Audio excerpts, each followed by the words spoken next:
বিয়ের পরেও একটি মেয়ের হ্যাঁ বা নায়ের কি কোনো প্রশ্ন আসে, নাকি বিয়ের পরেও তার নায়ের কোনো মূল্যও থাকে না? স্বামী যখন যা ইচ্ছে তখন মেয়েটির সাথে তা করে, এমনকি সমাজের মানুষরাও মেয়েটির মানসিকতার কোনো মূল্যই দেয় না।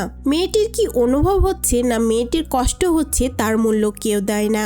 শুধুমাত্র স্বামীর হক স্বামী জোর করে বা স্বইচ্ছায় আদায় করে নেয়। এমনই একটি মুভির গল্প শুনবো আজকে, তাই চলুন শুরু থেকেই শুরু করা যাক। সিনেমার শুরুটি হয় লখনৌ শহরটি দেখিয়ে।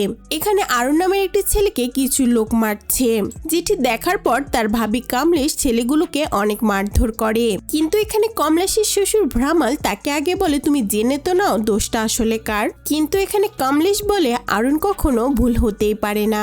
আর এরপর কাহিনী কয়েক বছর পর দেখানো হয়। এখানে পুরো পরিবারের সবাই আরুণের জন্য মেয়ে দেখতে যাচ্ছে। তখন কমলেশের শাশুড়ি কমলেশকে বলে, কি মনে হচ্ছে মেয়ে কেমন হবে দেখতে? তখন কমলেশ বলে, যদি ধার্মিক হয় তাহলে আজকে বিয়ের ডেট ঠিক করে আসব। এখানে পূজা ইংলিশ নিয়ে অনার্স করেছে, সে সবাইকে একটি সুন্দর ইংলিশ গান শোনায়। সবারই পূজাকে বেশ পছন্দ হয়ে যায়, কিন্তু কমলেশের তেমন একটা পছন্দ হয় না, কারণ এমন ইংলিশ মিডিয়ামে পড়া এবং সে সাথে তাকে দেখতে একদমই ঘরোয়া মনে হচ্ছিল না। কমলেশ রাজি না হলে অরুণ অনেক বলে কয়ে তাকে রাজি করিয়ে নেয়, আর সেই সাথে অরুণ আর পূজার এঙ্গেজমেন্টটাও হয়ে যায়। আর এরপরে কমলেশকে দেখা যায় সে তার শাশুড়িকে নিয়ে একটি অটো করে কোথাও যাচ্ছিল। তবে রাস্তায় জ্যাম হলে সে অটো থেকে বাইরে নেমে এসে দেখতে পায় এখানে প্রতিবাদ হচ্ছে। তখন সে ভিড়ের মধ্যে থাকা সোনা নামের একটি মেয়েকে জিজ্ঞেস করে এসব কেন হচ্ছে। মেয়েটি তখন কমলেশকে বলে, আমরা LGBTQ এর জন্য আন্দোলন করছি। এসব শুনে কমলেশ ছি করে সেখান থেকে ফিরে আসে। তবে ফেরার পথে সে ওখানে পূজাকে দেখতে পায়। পূজাকে দেখে তো কমলেশ চোখ একদম কপালে উঠে যায়। এমনিতেই সে LGBTQ দের কথা শুনে রেগে আছে, আর এখানে পূজাকে দেখে সে ভীষণ ভাবে রেগে যায় আর তাকে নিয়ে সোজা বাড়িতে চলে আসে। এরপর বাড়িতে গিয়ে সে পূজাকে আলাদা ঘরে নিয়ে যে জিজ্ঞেস করে, আচ্ছা বলো তো তুমি কি কোনো লেসবিয়ান? কমলেশ এই নামটাও ঠিকঠাক মতো উচ্চারণ করতে পারছিল না, তবে সে ওই মানুষদের অধিকারের জন্য তাদের হয়ে লড়াই করতে চায়। এসব শুনে কমলেশ পূজাকে বলে, এসব কেমন কথা? আমাদের মতো ভালো ফ্যামিলির বউদের পেপার পড়া শুরুটা হয় লাস্ট পেজ থেকে, আর সেখানে রান্না বান্না সকল টিপ অ্যান্ড ট্রিক্স দেওয়া থাকে। আর কমলেশের মতো পূজা ওইসব আন্দোলনে নিজেকে জড়িয়ে অনেক ভুল করেছে, তাই সে পূজাকে বলে, এখনই তুমি মায়ের পা ধরে ক্ষমা চাও আর বলো তুমি এরকম ভুল আর কখনোই করবে না, আর তুমি আজ থেকে কোনো আন্দোলনে যেতে পারবে না। কিন্তু পূজা নারাজ হয়ে যায়। সে বলে ওঠে, আমি যদি কারো ভালোর জন্য আন্দোলন করি তবে কোনো সেটা অপরাধ নয়, তাহলে আমি কিসের জন্য ক্ষমা চাইবো? এসব শোনার পর কমলেশ রেগে গিয়ে এঙ্গেজমেন্টের রিংটা পূজার হাত থেকে খুলে নেয়। এর মানে সে কিছুতেই এমন মেয়েকে তাদের বাড়ির বউ করতে চাচ্ছে না। তবে কমলেশের ফ্যামিলি সবাই এটা জানার পর কমলেশের উপর বেশ রেগে যায়। সবাই এভাবে না জেনে শুনে এই সম্পর্ক ভেঙে দিয়ে আসার জন্য কমলেশকে বকতে শুরু করে। এদিকে কমলেশের হাজবেন্ড বিনয় বলে ওঠে, তুমি এমন পরিস্থিতি তৈরি করেছো, তাই বলে সবটা তোমারই ঠিক করতে হবে। সেই সাথে অরুণ কমলেশকে সবকিছু ঠিক করার কথা জানিয়ে দেয়, কিন্তু কমলেশ কিছুতেই পূজার কাছে গিয়ে ক্ষমা চাচ্ছিল না। তবে কিছুক্ষণ পরে তাদের বাড়িতে পূজা চলে আসে, আর সে এসে কমলেশের সঙ্গে আলাদা করে কথা বলে এবং বলে, তোমার অমন ব্যবহারের জন্য আমার বাবা ভীষণ অসুস্থ হয়ে গেছে, তাও আমি তোমার কাছে ক্ষমা চাইছি। তবে এটাই সত্যি যে কারো অধিকারের জন্য লড়াই করা কোনো খারাপ কাজ নয়। সে আরো বলে, আমরা যদি শুধু নিজেরটাই দেখি তাহলে অসহায়দের কি হবে? আর এবার কমলেশ পূজার কথাগুলো শুনে বেশ ইমোশনাল হয়ে যায়। সে বলে, আসলে আমার মাথাটা একটু বেশি মোটা, আমি কোনো কিছুই সহজে বুঝতে পারি না, তবে যেটা আমি একবার বুঝে যাই সেটার জন্য আমি সবকিছু করতে রাজি আছি।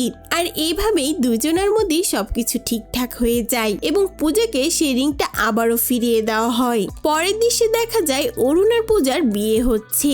তবে সেই দিন পূজা বেশ অসুস্থ ছিল, সে কোনোভাবে ওষুধ খেয়ে বিয়ের পিঁড়িতে বসে। পূজা বেশ কষ্ট করে সব রীতিনীতি পালন করে, আর বিয়ে শেষ হওয়ার পরের পালা আসে ফুলসজ্জার। তবে পূজার শরীর বেশ খারাপ থাকার কারণে সে অরুণকে বারবার নিজের শরীরের অবস্থা বোঝানোর চেষ্টা করতে শুরু করে। সে অরুণকে বোঝাতে থাকে তার আজ বেশ শরীর খারাপ করছে, পরদিন তার ঠিক হয়ে যাবে। কিন্তু অরুণ পূজার কোনো কথাতেই পাত্তা দেয় না, আর সেই সময় সে পূজার সঙ্গে জোর করে মেট হয়ে যায়। অরুণের এমন ব্যবহারে পূজা বেশ ভীষণভাবে হতাশ হয়ে যায়। তাই সে অরুণকে জানায়, তুমি আজকে যেটা করেছো সেটা আমি কখনোই তোমার কাছ থেকে আশা করিনি।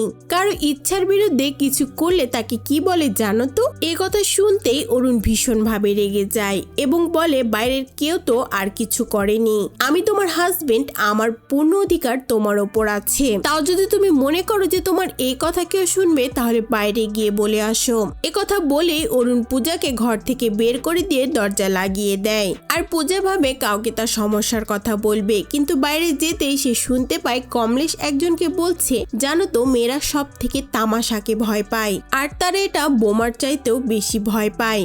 এ কথা শুনে পূজা হতাশ হয়ে নিজের ঘরে ফিরে আসে। ঘরে ফিরে অরুণ বলে, কি এখন নিজের ভুল বুঝতে পেরেছো তো? প্রথমবার বলে এটা ক্ষমা করে দিলাম, আর এমনটা কখনো ভুল করতে যেও না। এ কথা বলে আবারও অরুণ পূজার উপর হিংস্র জানোয়ারের মতো ঝাঁপিয়ে পড়ে। পরদিন ভোরে সবার আগে উঠে কমলেশ পূজা করতে উঠানে আসলে দেখতে পায় পূজা একেবারে ছাদের কিনারায় দাঁড়িয়ে আছে। কমলেশ সাথে সাথে তার কাছে গিয়ে জিজ্ঞেস করে কি হয়েছে। পূজা তখন বলে সে বাড়িতে যেতে চায়, তবে এখনো বাড়ির বউরা কেউ ঘুম থেকে উঠেনি, এজন্য কমলেশ পূজাকে যেতে দিতে চাইছিল না। এরপরে কমলেশ পূজাকে নিয়ে বিয়ের পরের দিন সকালে উঠে সবার জন্য রান্না বাড়া করা সেটাই করায়, কিন্তু তখনও কেউ ঘুম থেকে উঠছিল না। এটা দেখে এবার কমলেশ নিজে পূজাকে নিয়ে বেরিয়ে পড়ে তাদের বাড়ি দিয়ে আসার জন্য। বাড়ি গিয়ে পূজা আলাদা করে মায়ের সঙ্গে কথা বলে এবং জানায় আগের দিন রাতে অরুণের সঙ্গে তার ব্যবহার কেমন হয়েছিল।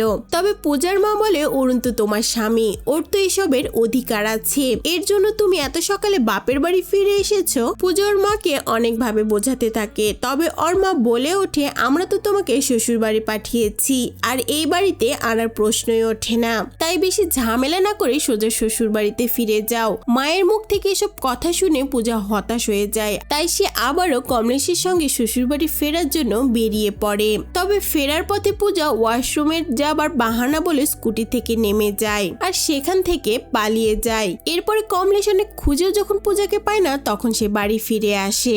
বাড়ির সবাই এই ব্যাপারটা জেনে ভীষণ অবাক হয়ে যায়। তারা বুঝতেই পারছিল না কাল বিয়ে হওয়া মেয়েটা আজ কেন শ্বশুর বাড়ি থেকে পালিয়ে গেল, কেউ কিছু বুঝতেই পারছিল না। এরপরে সবাই মিলে পূজাকে খুঁজতে শুরু করে, আর কমলেশও বেরিয়ে পড়ে পূজাকে খুঁজতে। একটা সময় কমলেশের মাথায় আসে পূজার বন্ধু সোনার কথা। সে ভাবে সোনা কিছু হলেও জানতে পারে, তাই সে সোনাকে কল দেয়। তবে সোনা জানায় পূজা তাকে এই ব্যাপারে কোনো কিছু জানায়নি। আর এর মধ্যে সোনার কাছে একটি কল আসে। সোনা জানতে পারে যে পূজা এখন কোথায় আছে। এবার কমলেশ সোনার সঙ্গে সেখানে চলে আসে। সেখানে পূজা বসেছিল।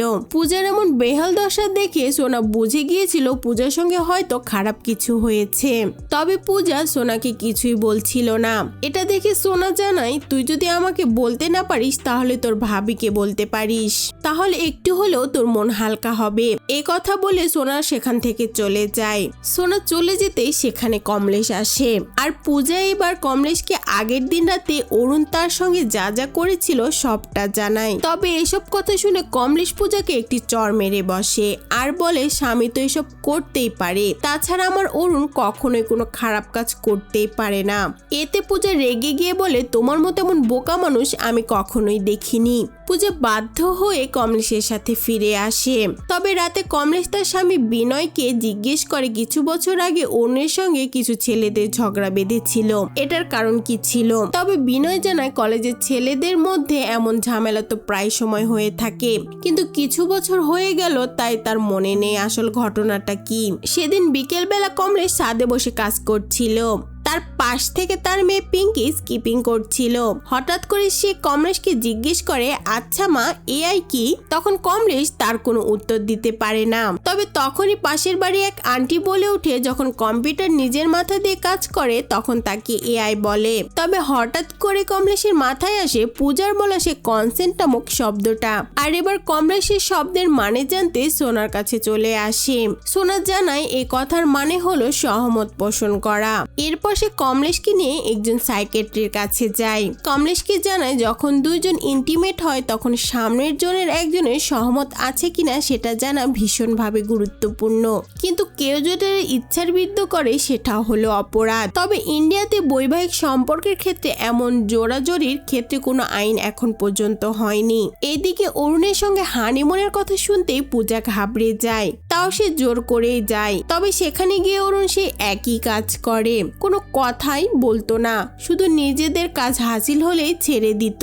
তবে একদিন পূজা অরুণকে এসে বলে আমরা কি আগে সব ভুল বুঝে আবারও সবটা নতুন করে শুরু করতে পারি কিনা, আমি আগে সবকিছুই ভুলে যাব। তবে অরুণ তার কথায় পাত্তা দেয় না, উল্টে তাকে জোর করে বিছানায় টেনে নিয়ে আসে। এসবের জন্য পূজা আবারও ভীষণভাবে ভেঙে পড়ে। আর এদিকে পূজা সে কথা শোনার পর থেকে এখন কমলেশ রোজ নিউজ পেপার ফর্ম পেজ পড়তে শুরু করে। সে সঙ্গে সে এবার সোনাশি এনজিওতে গিয়েও জয়েন করে। এদিকে হানিমুন শেষে রাতে অরুণ আর পূজাকে দেখা যায় দুজন শপিং করে হোটেল রুমে ফিরে আসে। তবে পূজা আগে ওয়াশরুমে ঢুকে পড়ে আর সে কিছুতেই সেখান থেকে বের হতে পারছিল না। এটা দেখে আবারও অরুণ বারবার তার দরজা ধাক্কা দিতে শুরু করে। তবে পূজা জানায় তার পিরিয়ড হয়েছে, তাই সে এখন কিছুদিন ইন্টিমেট হতে পারবে না। প্রথমে অরুণ বিশ্বাস করলেও পরে বলে তুমি এখন সেখান থেকে বের হচ্ছ না কেন, তুমি বের হয়ে দেখাও সত্যি তোমার পিরিয়ড হয়েছে কিনা, না তুমি আমাকে মিথ্যা কথা বলছো। এতে পূজা বেশ ঘাবড়ে যায়। পরের দিকে দেখা যায় পূজাকে হাসপাতালে অ্যাডমিট করা হয়েছে। এদিকে কমলেশে খবর পেয়ে দ্রুত তার মেয়েকে স্কুল থেকে নিয়ে সোজা হাসপাতালে চলে আসে।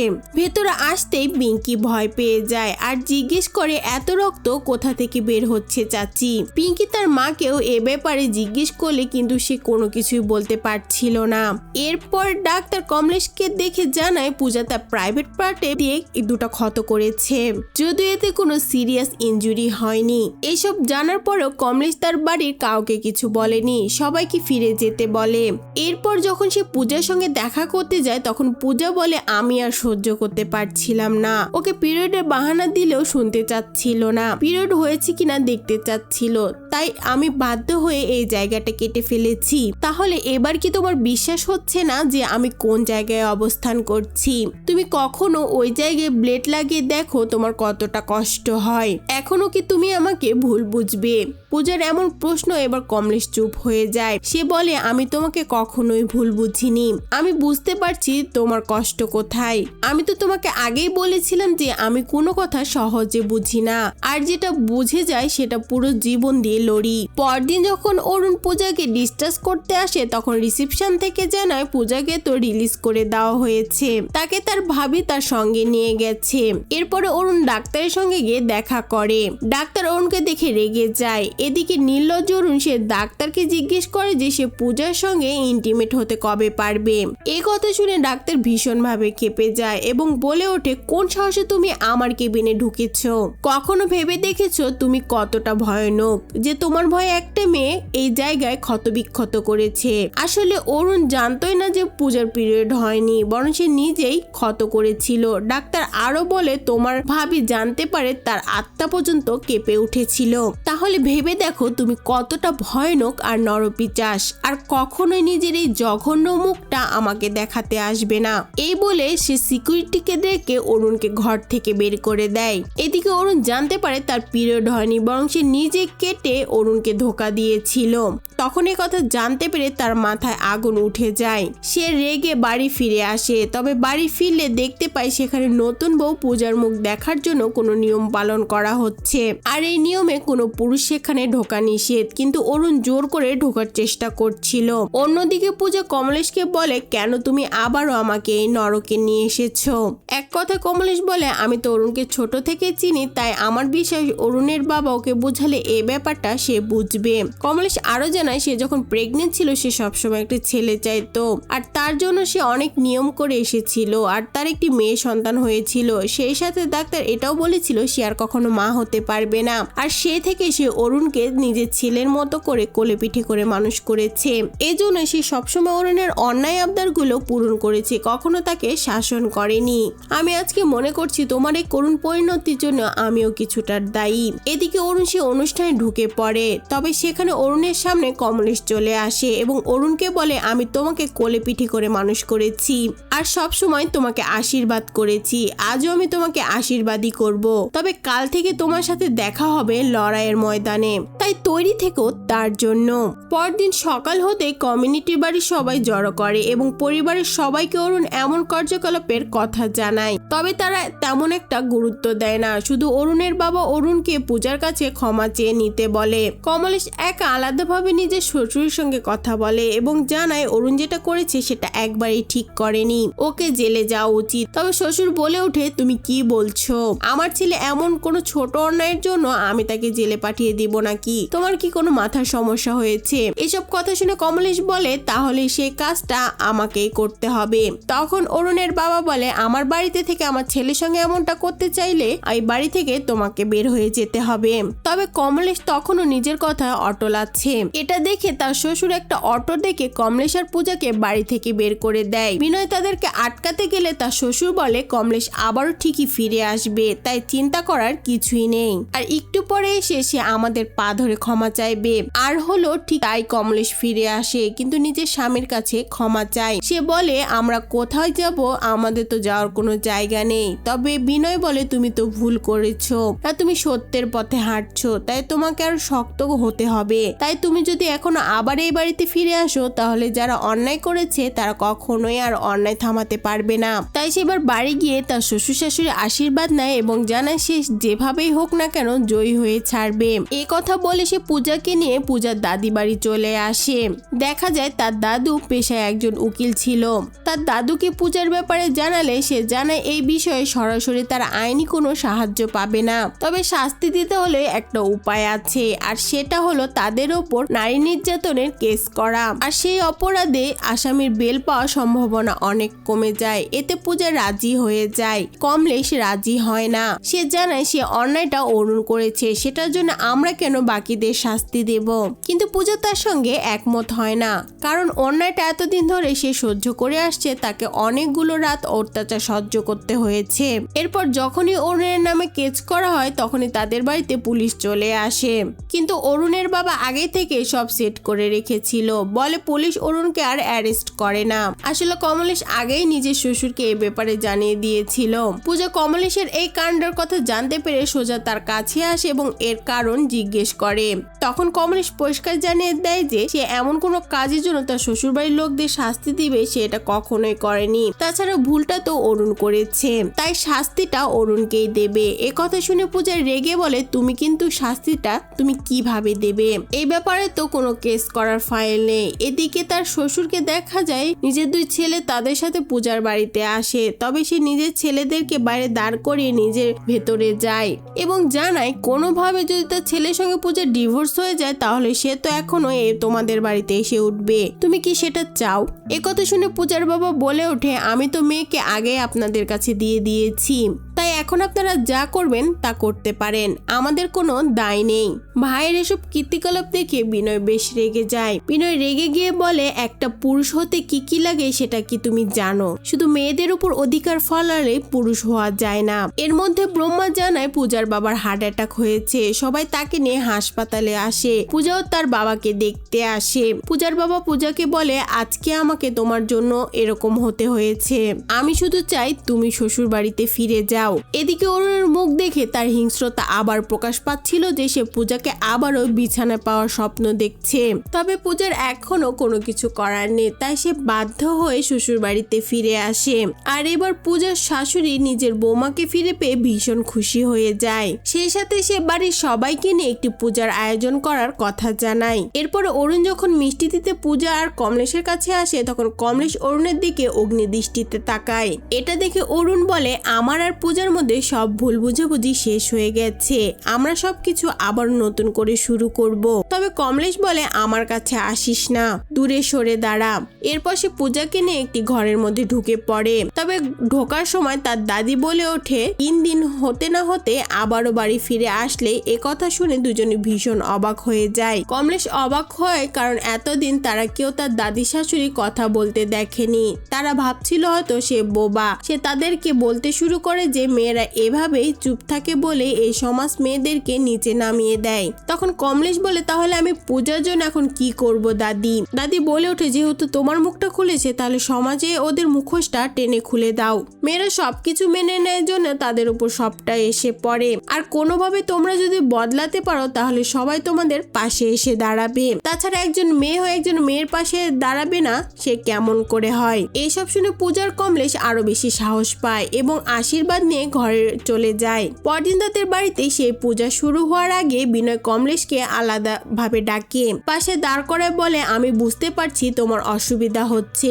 অরুণের সঙ্গে একসাথে থাকতে, তাই আমি আমাদের জন্য একটা ফ্ল্যাট রেডি করেছি। তুমি চাইলে আমরা সবাই সেখানে গিয়ে থাকবো আর পূজাও আমাদের সঙ্গে থাকবে। এই কথা শুনে কমলেশ বলে, কি করে আমি পরিবারে এমন সময় সবাইকে ফেলে চলে যাই? তাও সে এখান থেকে যেতে রাজি হয় না। আর কিছুক্ষণ পরে সেখানে পূজা শুরু হয়ে যায়। কমলেশ বলতে শুরু করে, আমরা আগে দ্রৌপদী, রুক্মিণী, রাধা এদের থেকে আলাদা কাহিনী জানতাম, তবে এখনকার যুগে এসব মেয়েদের একটা সমস্যা হলো, সেটা হলো তাদের নিজের শরীরের ওপর নিজের কোনো অধিকার নেই। প্রতিটি মেয়ে জীবন শুরু জন্ম হয়, বড় হয়, বিয়ে হয় এবং তাদের স্বামীরা তাদেরকে ভোগ করে আর তাদের শরীরের উপর তাদের কোনো অধিকার থাকে না। এরপর তো আবারও বাচ্চা জন্ম দেওয়া হয় আর এসব করতে করতে তাদের পুরো জীবনটাই শেষ হয়ে যায়। এছাড়া মেয়েদের জীবনে কোনো কিছুই দেখা যায় না। এর মধ্যে পূজা বলতে শুরু করে, সেজন্য আমার স্বামী প্রতি রাতে আমার সাথে জোর করে আমাকে এসব করে।